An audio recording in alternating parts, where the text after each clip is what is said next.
Hey, we welcome you into today's roundtable. Joining us right now live is Democratic strategist Franco and the managing editor of the shark-tank.com, Javier Manjarres. Thank you both for being with us. I thought you were going to say the magic man. Well, you are kind of magical. Oh, yeah, the self-proclaimed magic man. Yeah, there you go. Presidential candidates Jeb Bush and Donald Trump are back at it, guys. This time, Jeb took a jab at Trump's immigration plan. Take a listen. The simple fact is that his proposal is unrealistic. It will cost hundreds of billions of dollars. It will violate people's civil liberties. It will create friction with our third largest trading partner that's not necessary. And I think he's wrong about this. All right, so Franco, are Democrats still hoping for a Trump nomination? Because Jeb is giving the ad wizards at the DCC plenty of material for commercials to blast around battleground states. Well, I think it's very telling, certainly, that Jeb and his team is taking Trump more seriously. Because, look, whether we like it or not, the guy's at the top of the polls by a fairly large margin. I think Trump's team is actually taking this more seriously. You can't tell by his Twitter feed at all, the way he goes after people with ad hominem attacks. But he is taking this more seriously. I think Jeb's taking it more seriously. He pointed out some very important things, again, about Trump's plan not being conservative, costing hundreds of billions of dollars for unrealistic things. So it's interesting to watch unfold. Well, this is not the first time Jeb Bush has criticized Donald Trump. The former Florida governor says Trump has flip-flopped on several issues. Take a look at some of them. Immigration, deportation, saying Romney's self-deportation plan is horrible. A single-payer health care system, donation to Democratic candidates. Javier, Trump has also come out in favor of women in combat. Clearly something opposed by a lot of evangelicals and some co-hosts. Is this going to start hurting with the conservative base? First of all, Frank, I love the haircut. But yeah, you know what? You're not going to make everyone happy in the conservative base. Look, I think Jeb Bush has more to be concerned with himself about with the Common Core, his support for amnesty, for illegal immigration. Trump is saying all the right things. He's definitely stoked something there in the Republican base, and people support him. You know, look at the polls today. He's way up in the polls in New Hampshire, in South Carolina. So he's doing something right. But again, you're not going to make everyone happy at the base. As far as his support for women in the military, you know, that's his prerogative. You know, there's people on both sides that agree with it and disagree with it. So I don't know if evangelicals will really be against that, but I think they would be more in line with supporting someone like Donald Trump over Jeb Bush. Now, you know, these items that he has flip-flopped on are not going to be going away, and I know that every single one of these candidates with that next debate coming up in just a couple of weeks are going to, again, go back to this well to take a look at these issues right here. And I think now that they get a second chance to take on Donald Trump, it's not just going to be the anchors from CNN like the anchors from Fox were going after Trump. I think all the other candidates are going to go after him in a more direct way. How does he answer for these things, Franco? Go ahead. Sorry. Well, so how does he answer for them? I don't know, because as we know, he said that he doesn't prepare for debates. So I don't know if he's really thinking about it. It remains to be seen. But the thing that's interesting to me about the Donald Trump phenomenon, when you see, you know, supposedly 30,000 people at a football stadium in Alabama, the thing I keep hearing from people is that these are people coming out who have never been a part of the process before, and they're coming out because they're interested in someone who's authentic. But what I would say to them is, if you're really interested in someone who's supposedly authentic, why not take a look at Joe Biden? You know, here's a guy who's been authentic his whole life. You can laugh all you want, but you know what? I think the Washington Post said it well today. Biden is the guy who can back up the blarney and braggadocio, which Donald Trump can't. So all I'm saying is, if you're looking for someone who's real and you think it's Trump, take a look at someone else who can actually back it up. Yeah. God bless you, Frank. Listen, God bless you, Frank. You know, I would love to see the battle of the quaffs between Biden and Donald Trump. It'll be interesting. And, you know, I agree with you that Biden is pretty, you know, he is who he is. But again, he also has 1,000,001 gaffes that Republicans are going to go after him on.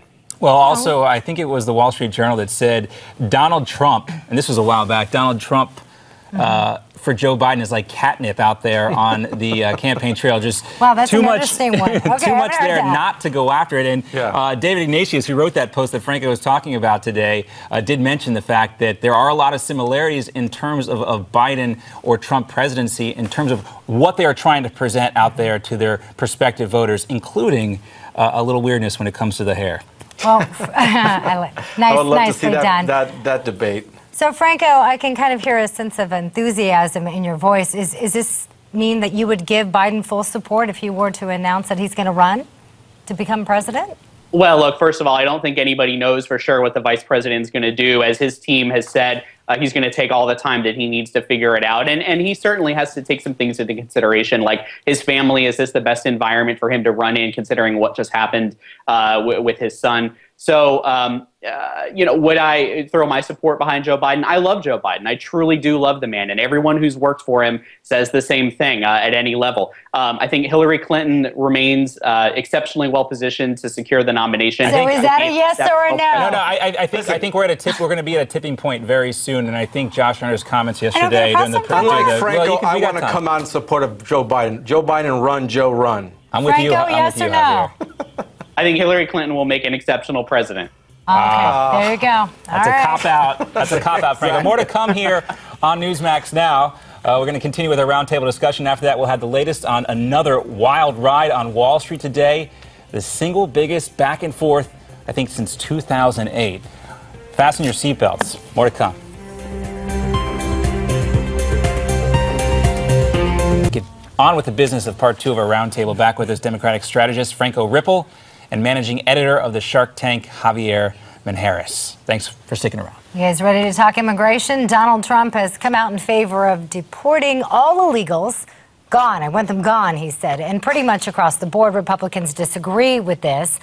Here's some exit poll numbers from 2012 showed that 65% of all voters preferred to offer illegal immigrants a chance to become legal, with only 28% on the side of deportation. Many people say it costs Romney this election. Javier, is deportation an issue that could come back to bite GOP candidates? Well, immigration is always a losing issue for Republicans. I mean, they're always going to fall to the Democrat talking point that they're racist. So regardless of where they stand on immigration, whether it is talking about deportation, it's a losing issue for them. And I've said that for years. But again, as far as Donald Trump, he has the right to say whatever he wants. A lot of Americans do agree that illegal is illegal, and these illegals need to be deported. Again, but polls are polls, depending on how you look at them. Again, you can't really deport every single illegal, even if you wanted to. And I think Donald Trump knows that. But it's a good talking point. It's good. It's good for him when it comes to getting raising his poll numbers with the Republican base. Do you guys remember in the wake of the 2012 election, there was so much discussion about the GOP's autopsy? In fact, Trump did an interview with Newsmax and Ron Kessler, who was with us at the time, asking why, specifically, Mitt Romney did not win the election. Here's what Trump said, and I quote, "He had a crazy policy of self-deportation, which was maniacal. It sounded as bad as it was, and he lost all of the Latino vote. He lost the Asian vote. He lost everybody who was inspired to come to this country." Again, Franco, this could come back to bite Trump in the rear. The 2012 election relied heavily on the Latino vote. There are demographers who say Republicans just don't have enough white voters anymore to win any of these elections. As a Democrat, do you see this as a bigger opening here for your party than the flip-flopping on some of the other issues? Well, it's been hard to even imagine that, the Democratic candidate could win an even higher share of the Hispanic or Latino vote than President Obama has or President Clinton before him. But it seems as though Donald Trump hasn't read that GOP autopsy report because he keeps doubling down on his, and as Javier said, I'm not going to call it anti-Hispanic. I'm going to try to come up with something else because Republicans are not racist. It's not a racist policy. It's a policy of destroying families, however they got here, especially children that didn't ask to be born into the greatest nation in the world. They happen to be born here. So it's a policy. Donald Trump is advocating policies that tear apart families, and it's really unfortunate, and it's also unrealistic. Meanwhile, President Obama has deported more Hispanics than any other president. Go figure. Good point. Fox News chief Roger Ailes, we were talking about this earlier today with Dick Morris, released a statement today accusing Donald Trump of verbal assaults against Fox News anchor Megyn Kelly. Maybe you heard something about this, but on Twitter lately. The statement reads this: Donald Trump's surprise and unprovoked attack on Megyn Kelly during her show last night is as unacceptable as it is disturbing. Donald Trump rarely apologizes, although in this case, he should.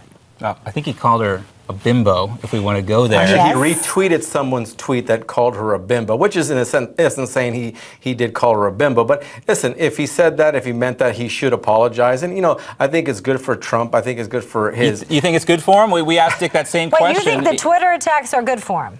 No, I think it's good for... Listen, let me finish. I said, okay. I think it's good for Trump to apologize every so often. You know, makes him look human, not some, like you said, maniacal individual who's running for president. Maybe he just wants to go back on Kelly's show, the Kelly File. Maybe he's got a crush on Kelly. That may be the case. Let's be technical for 1 second. Donald Trump did not retweet a user who called Megyn Kelly a bimbo. He posted that tweet himself. It's very different. It's very different to retweet someone else than it is to actually take that and put it into a post yourself. And I think that that's a big problem for him. That's what shows me he's not really a serious candidate yet. If he gets some discipline and his team around him, whoever that is, gets disciplined, I think that he could change that calculus real quick. But right now, doing stuff like that is JV. Yeah, well, Politico had an article today talking about the struggles the Trump campaign is having getting ready for prime time. I mean, you know, there are folks that like what he's doing to the system. Right. To the cycle, the election cycle, bringing in some new energy, bringing in new faces. He's unorthodox. Packing stadiums. Right. Yeah, unorthodox. We're kind of sick of the status quo. But again, there is that kind of point at which people say, can he really win? And then maybe that's when the momentum starts to shift. We'll see. But you know what? That's the thing. If you really want that authenticity, go with someone who espouses a better America instead of tearing down others and is authentic. And that would be Joe Hillary Biden. Clinton, right? I was waiting for you to say that. I think we have Javier. Franco on record saying it was Joe Even Biden. Franco So we're going to hold that. you to that, Franco. And I think a lot of Democrats are waiting for the first Democrat to say, no, I'm going to back Biden before they jump ship on Hillary. 'Cause Although that ship's Franco coming. said he Got better wouldn't. hair, I think. Only you, Javi. All right, we got much more ahead here on Newsmax Now. Stick around. An update on the markets right after this.